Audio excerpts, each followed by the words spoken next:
This is Peter Dale Scott, former Canadian diplomat, UC Berkeley professor, a poet and political researcher, and I'm Freeman Ng, a former student. And we're taking a little break from our Jakarta videos today to talk in a more general way about Peter's prose writing. Now, the primary topic you write about is something you call deep politics. That's right, yes. Can you briefly explain what that is? Can I also, the two things I write about, parapolitics and deep politics, they're almost the same, but not quite. And I started by writing about parapolitics, really to describe the activities of intelligence agencies like the CIA that do things but also try to pretend that they didn't do them. It's actually in the charge from the CIA that their covert acts should be plausibly deniable. And I began by defining parapolitics as all those practices in politics where accountability is consciously diminished. In other words, when we're living in an open society, the general rule is that if the government does something, it's recorded and you know who's responsible for it, and if necessary, you go to those people. But also certain things happen and nobody accepts responsibility, and that's the area of parapolitics. Now, deep politics is different because it's slightly larger. Parapolitics are things which people consciously planned and executed and then concealed their responsibility for. Deep politics includes all of that, but also other things where there is no accountability simply because these are rooted in our political behavior, but nobody is in fact responsible for them. And I first wrote about the distinction in this book, Deep Politics of the Death of JFK, at the very beginning. And I described how at the end of World War II, the Americans brought in the American mafia to Italy to try and combat the residual traces of fascism, because fascism and the mafia had been at war.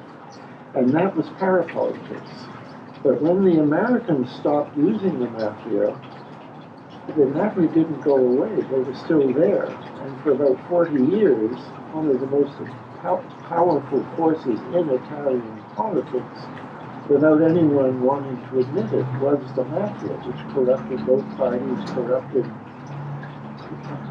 premier after premier after premier. And so nobody was planning this on the government level now, but it was happening. So deep politics is all of those activities, whether they are consciously intended or not. I'm just curious, why did they bring in the mafia in the first place? What was the rationale behind that? Well, the structure for control of Italy had been the fascist party, but they were eliminating the fascist party, and what was left there to control Italy? Virtually nothing. They did. Oh yes, the communists. The communists might well have taken over. That's almost what created the covert actions in the CIA. The very first one was to counter the risk that the Communist Party was going to win the Italian elections in 1948. So you need a force against the communists. And the mafia, you don't want to say, we in the mafia are defeating the communists. The mafia did it secretly. So you got a parapolitical situation which evolved into a deep political situation. So initially you bring them in because they're useful, they're expedient. You need somebody with the ability, power to exercise control. And can I say a bit more about American politics? The mafia they brought in were from New York, and for a situation which really goes back a century, you had ethnic neighborhoods in New York, which the English-speaking police couldn't control, and the control of the neighborhoods was really given over to ethnic gangs speaking the language of the neighborhood, and the gangs which lasted the longest and became the most famous were the Italian gangs we call the mafia. And they existed in coexistence with Tammany Hall, which organized the votes from those ethnic neighborhoods. And it's no coincidence that Americans chose to run the post-war, what we call ANGOT, the Allied Military Government in Italy. They chose somebody from Tammany Hall. And the mafia he was working with were mafia figures that had worked with Tammany Hall in America. So you ended up, quite a famous mafia figure, Vito Genovese, was working in the ANGOT office and running the black market out of that office. This was described in fiction in Catch-22, that what was being described as a real situation. And Charlie Poletti, the man running the government, was somebody who knew his way around the mafia, but he was not a marginal figure. And after he came back home, he'd been briefly the deputy governor of the state of New York. And when he came back, he ended up in on the board of overseers of Harvard. So he was what you would call a figure in what I call the overworld, but he had power because he knew how to deal with the underworld. A great deal of deep politics, as parapolitics, as I could talk about it, is that kind of collaboration between the overworld and the underworld to frustrate the constitutionally dictated policies of the open state that we're supposed to be living in. And to the extent that that's the intentional, albeit secret plan of the overworld, then that's parapolitics. Yes. And then at a certain point, it gets out of their control.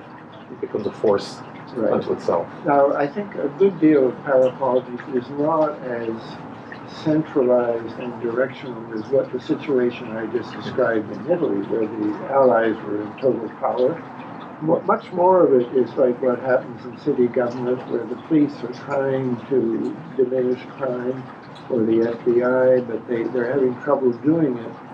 And it's really quite useful to have organized crime that can take care of, if you have a lot of people like Chicago in the 20s and the bootlegging days, and they're all fighting each other and killing each other, it's preferable from the point of view of the establishment to have one gang that dominates the bootlegging field. That was Al Capone.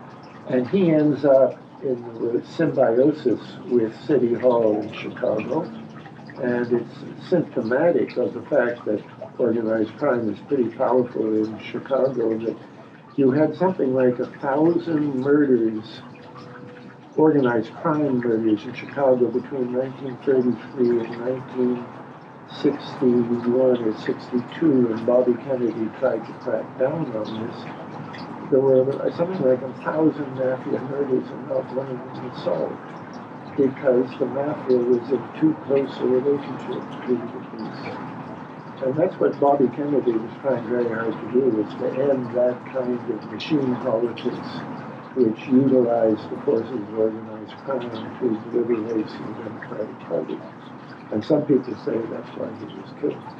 Why is it important for the common citizen, an ordinary citizen, to be aware of parapolitics or deep politics as opposed to just politics? That's a very good question. I feel I've never really answered that in my books, and so I'm glad I had a chance to try and do it now. I never in my books distinguished between the deep politics of, say, Canada, my country, or the deep politics of the United States, but there is a big difference. Canada essentially is a society which has evolved within its borders, and the institutions we have are democratic institutions which work pretty well for the most part to run Canada inside its Canadian borders. That's the way America began, but the history of the last, really since the Renaissance, has been a succession of powers that were so well organized internally that they became too big for their borders and became empires. Spain, first of all, then, I don't know whether you say first Britain or Holland, but both of them. Britain lasted much longer, right into when I was born, and France to some extent. And as they become powerful and develop colonies and other assets overseas, they develop institutions for the management and control of those assets and colonies. And in the case of America, so we know what we're talking about, the CIA has become that kind of institution because it's not controlled properly by the government. It's very much its own institution, and as it becomes powerful, controlling the rest of the world, some of that power spills over into controlling what's happening in America as well.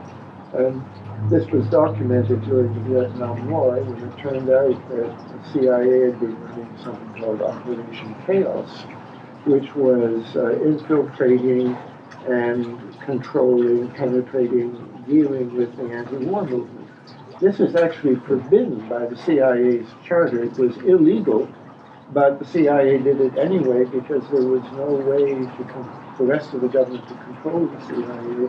The CIA for years actually had an exemption that if it knew of any of its own officers were creating crimes, they didn't have to report it to the Attorney General. So the whole area of deep politics was off limits as far as law enforcement was concerned. Well, you get as the empire becomes more and more powerful, so does the CIA. And I want to mention another one, Special Operations Command, which is a very similar thing, but in the Pentagon. And these institutions are not properly controlled. They grow, as does the empire, and they cast more and more of a shadow on the official politics of the open society. So the open society is it creates power beyond itself and then becomes dominated to a certain extent by these powers it's created. And that's the answer to your question. People who live in any one of these countries, and America is now the number one example of such a country, have to be aware that their domestic politics, their constitutional politics, are being progressively invaded and eroded by the needs of what I call the deep state, which lies outside and beyond the public state conducting its public politics. So we who live in one of these states might, for example, elect a president who declares he's going to have certain policies with respect to foreign policy on the political level, and we might expect that that's what we're therefore going to get when he comes into office. He's going to close Guantanamo Bay, for example.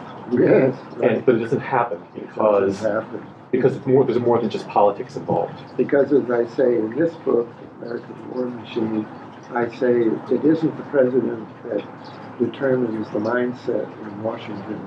It's the mindset in Washington that determines the president.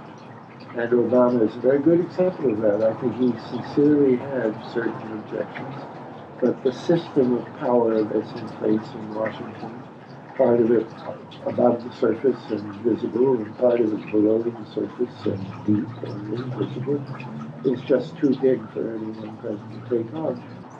This seems like a completely non-partisan issue too. No matter what politics you want want them to be implemented by the guy you elect. Yes. Whether you're on the left or on the right, you don't want these layers that get in the way of what you're voting for. The greatness of America was founded on the initial creation of a constitution grounded in public opinion and channeling the will of the people into various institutions, the presidency, Congress, etc. And as long as we have those institutions, America flourished. And what has happened really since World War II, the so-called American century, Henry Luce called it, the century of alleged American greatness, but has been very conspicuously since World War II, the rise of what Eisenhower called the military-industrial complex, which became a threat to these institutions that have made America great. And we are now in a kind of perpetual war mode that it Some people call that American greatness, the power to, send drones and kill people in any country. And we don't even know how many countries we're killing people in now. The Cold War has been replaced by a kind of fuzzy, semi-hot war, which is very, very hard on the third world, and has created sort of perpetual anarchy in places like Somalia and Yemen, and Afghanistan, and now increasingly Pakistan, which is more frightening because that's a nuclear power, but we have incredibly destabilized Pakistan by sending drones into Pakistan and killing people there. And so that the age of deep politics triumphant is not an age of America triumphant, but the age in which American greatness is being eroded by America itself. So that's why Americans should be worried about this. It's characteristic of that we find in coming to Jakarta in many places too, the idea that there are many different factions with competing and conflicting agendas that are all in the mix, and and that's one of the problems is that there's no control, there's no coordination. And that was, in the case of Indonesia, it was quite obvious. You had Sukarno, the neutralists, you had the communists on the left, and you had the army on the right, and all three of them had some of the power, and none of them had all of the power. And that was a situation resolved by a huge massacre of the communists by the army in 1965, which meant that the army after that had no more use or need for Sukarno because the army now was the dominant power and Sukarno disappeared. And for 40 years, the army ran the country and still behind the scenes pretty much ran the country. The question is whether America is like that. And see, I was trained as a social scientist, as a political scientist, and I know that the American political science is dominated by the theories of Weber, who defines the sovereign state as a state that has a monopoly of power. So in theory, if the sovereign state has a monopoly of power, then they have all the power, there's no residue for deep politics or anything. My position was no state in the world has a monopoly of power. And America, which is a very successful state, people accuse me of being anti-American. I have great admiration for the American system that became as powerful as it did because of the days when it was essentially true to its constitution. But even then, it did not have a monopoly of power. And in terms of what we've been talking about today, most of the big cities that had huge influxes of immigrants who spoke different languages, that the official state power did not reach into those ethnic neighborhoods. So you had organized gangs which shared power in those neighborhoods. And now, I'm bringing in another favorite topic of mine, now that we have an organized drug traffic through the whole of the country, the power of the people controlling the drug traffic reaches into the most remote places where I give an anecdote from Edmonton, Alberta, which doesn't have any, there are no ethnic neighborhoods now, there were ones, not now. But there are gangs peddling drugs in Edmonton, and they do it by giving drugs away, and we're talking about hard drugs. They give away hard drugs, people get addicted, then they have to buy the drugs, and then they can't meet their debts, and they enforce payment by carrying out threats of violence, usually not against the victim, but against his mother, wife, or relatives. And they can do that in Edmonton. And Canada is a pretty clean country, but even Canada cannot stop that from happening. That's happening all over the world because of the drug traffic.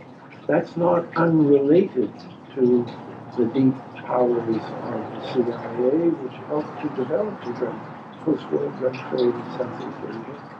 not, I think, foreseeing the extent to which it was going to take over the world. And so the problem is that we don't have sovereign states, and I think it would be much better if we would recognize that, and that would mean paying more attention to the deep politics going on in the areas that the public state keeps records of everything is not controlled. Can you give an example of one issue where we might exercise that kind of power and see that result? Well, again, I mean, I'm going to go to what's most important to me. In the last 5 or 6 years, 50,000 people have been killed in the attempt in Mexico of President Calderon to control the gangs. A much easier way to control those gangs is to take away their source of money, which is primarily the marijuana market. It's true that cocaine and heroin come from Mexico, but the bulk of the money is in marijuana. And the best way to stop that is to take the profit out of marijuana by decriminalizing it, not just as medical marijuana, decriminalize it. I don't say legalize it, decriminalize it. Well, this is a sensible proposal. Doctors propose it, police chiefs propose it, law enforcement agencies propose it, and they're getting nowhere, and I say they're getting nowhere because they're ignoring the deep politics of all this, which is that the American empire has a stake in the drug trade, which pays for armies abroad, and the laundering of profits from which sustains our banks, which are too big to fail. Virtually every one of them, they were doing things like setting up private banks, which they say was for millionaires and billionaires.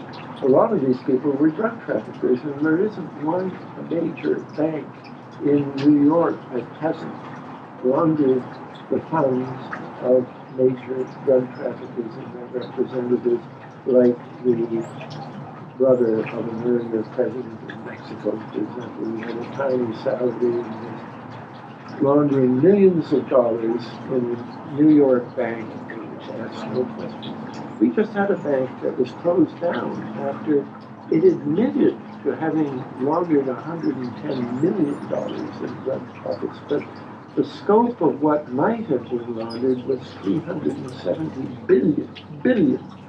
And that's 3 or 4 times what the American budget used to be at 50 or 60 years ago. So this is very big stuff. And the test of deep politics will be to take a sensible proposal and let's say, let's just do it in a small area like the city of Sacramento. You'll see everybody from the president down will say, no, this is a very bad idea. It's a very good idea, which is not going to get passed because of deep politics. So as long as you approach the problem from a purely political standpoint, you're going to run into all this unexpected, inexplicable opposition, right, and you'll never succeed. And step one is to explain it. Step one is to explain it and say, look at these forces. And I hate to name names here, but I sat because I spent 6 months working on this problem in Washington. What I did was providing factual information to the staff of Senator Kerry when he was investigating the contraband and drugs back in 1987. And in that capacity, I got to sit inside a closed congressional hearing chaired by a quite famous congressman. And in all the testimony we heard was that the Contras were involved with drugs. And this is an example of deep politics that 2 days later, the Washington Post reported on the hearing, which was a closed hearing, and got it exactly backwards, and said that hundreds of witnesses testified that there was no connection between the Contras and drugs. But that's not the reason I'm bringing up this hearing, because in the hearing, the chairman said, somebody mentioned the word legalization. He said, I will not allow that word to be used in this hearing. And I did some research later, it was years, 4 or 5 years later, that I realized that the law firm of this congressman was representing some of the top drug traffickers in the city of New York. Obviously, they don't want it legalized because all of the profits come from it being illegal. And so we have to expose that way in which the colossal profits on the illegal drug traffic are corrupting not just the politics of Mexico, but the politics of the United States. And I have to say that I put some of that into this book, and the lawyer said we could get sued for that, take it out, and I'm a coward, and I wanted the book to be published, so I took it out. If anyone is really interested, they go to chapter 2 of this book, and they'll find it was also published in England, which interestingly has more severe libel laws in America. And what I said about the corruption of the American political system is in the version of chapter 2 that came out in a book published in England. So these things can be published, but not in America. Well, thanks for this introduction. In the next video session, we're going to go back to the book, Coming to Jakarta. But from time to time, we'll take these little breaks to talk more about the politics, especially, I think, as we proceed with the book, as it intersects with the subject matter of the book. Well, almost everything I said today does intersect with Coming to Jakarta, and particularly the drug trade, which we will be talking about. Thank you. Thank you.